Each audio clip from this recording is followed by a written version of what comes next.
How are the home risks different than Hurricane Andrew some 25 years ago? Sure. Well, the main difference is that you have a large majority of these homes have mandatory insurance forced upon them by Fannie Mae after Hurricane Andrew.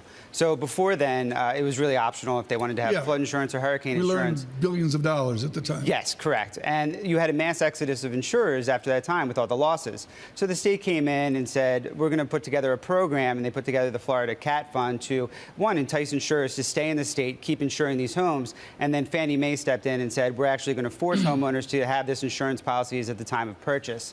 Now, there have been times that some homeowners have dropped the coverage subsequently, but the majority of the homes should be covered. Your expertise with Bloomberg Intelligence is not only the insurers, but the reinsurance of the insurers, spreading the risk out within the business. I look at that as a gentleman's game in Hamilton, Bermuda. People wear shorts, they wear the knee socks, and everybody goes to 3-hour lunch. That's not the way it is. This is a really tough business. Yes. What's the risk of the reinsurers right now? It's pretty high right now. I mean, you're talking losses, I think we estimated yesterday about $130 billion. That's compared to Andrew, where it was $26 billion. And over the last 10 years, there haven't been any major storms to really whip through Florida. So the reinsurance market has really been priced inappropriately, in my opinion.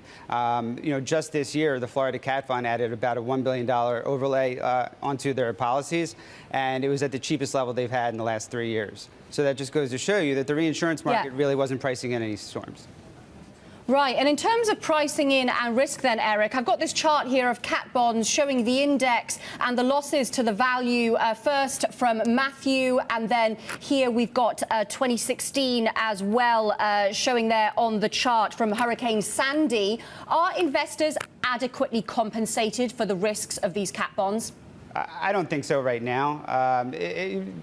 The actual payoff of these things could be, nickel on the dollar, pennies on the dollar.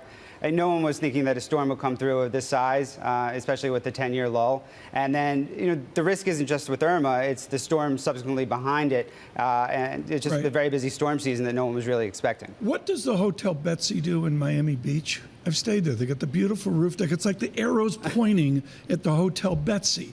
What does like a business do in Miami Beach, waking up today and seeing that arrow point to them? Will they be covered? Will that gorgeous romantic porch of the Betsy Hotel be covered? So most of these businesses have, loss prevention policies in place. They have insurance overlays in place, for any sort of damage, and hopefully they have hurricane insurance in place as well. I think the bigger risk longer term is the economic loss. So there was a study done a couple years ago that looked at the economic damage to coastal communities subsequent to hurricanes. And, on the coastal communities in the southeastern U.S., you had a 1.7% growth rate. That ticks down to about 0.6%. So there really is the propensity for economic